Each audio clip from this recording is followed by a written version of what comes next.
ask and you shall receive.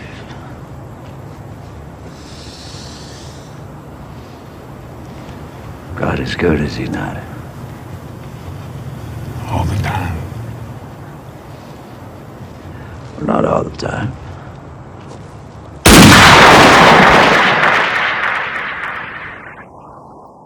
One of the more interesting parts of the 21st century so far has been the continued rejection of organized religion.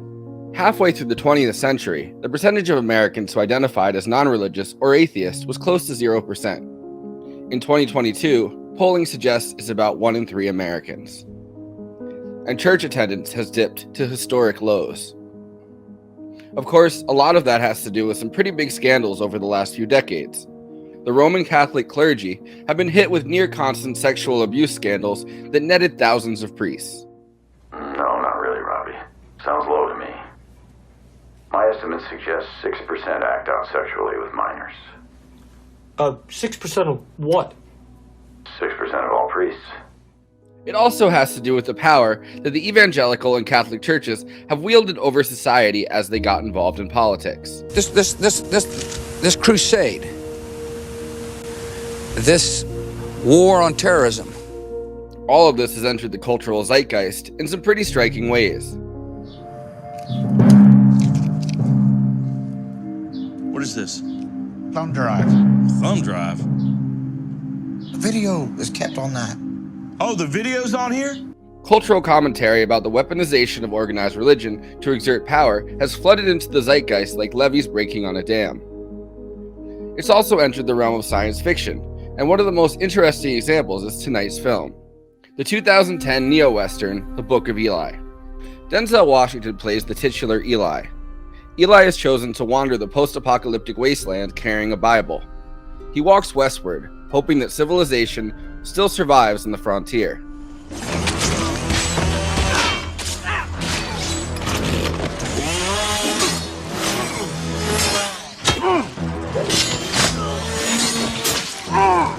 America has fallen into the disorganized and feral state after a nuclear war breaks out.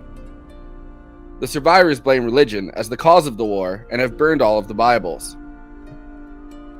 Eli believes that the King James Bible, which he found in a pile of rubble after an inner voice spoke to him, is the last one. It's the only one. Really? After the war, people made it their business to find and destroy any that the fires didn't get already. Some people said this was the reason for the war in the first place. Of course, he's not the only one who wants the Bible. Gary Oldman plays Carnegie, a rich town owner who believes the Bible holds the key to power, as it will give his subjects motivation to keep working for him. Eli and Carnegie are engaged in the clash between spiritual faith and the corrupting power of organized religion. Why? Why do you want it? I grew up with it. I know its power. And if you read it, then so do you.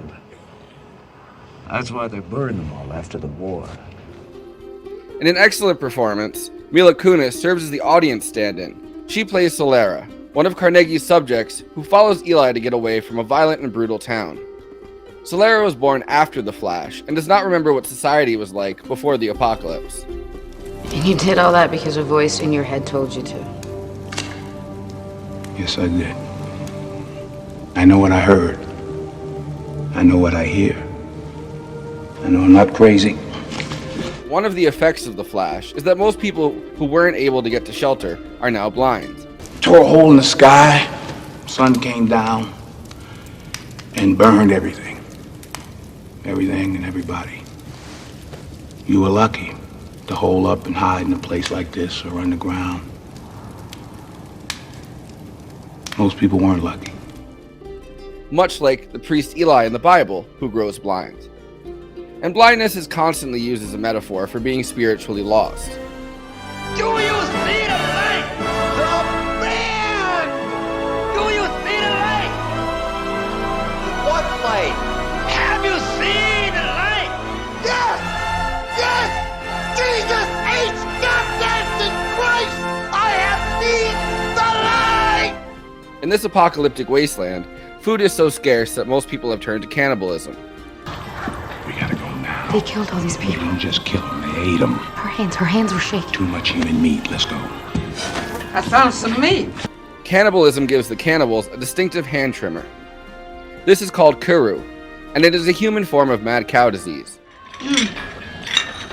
It's amazing that you two have survived out here all by yourselves. Well, now, George is something of a handyman. He did a lot of work on this place, making it safe. We may be old, but we're resilient. Over the last few years, American society has grown obsessed with cults. The cult leader is a well-worn trope in the current zeitgeist.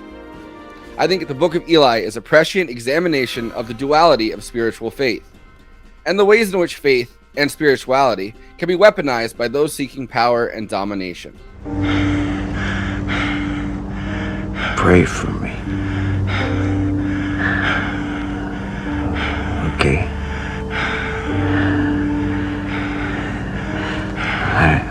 I mean it.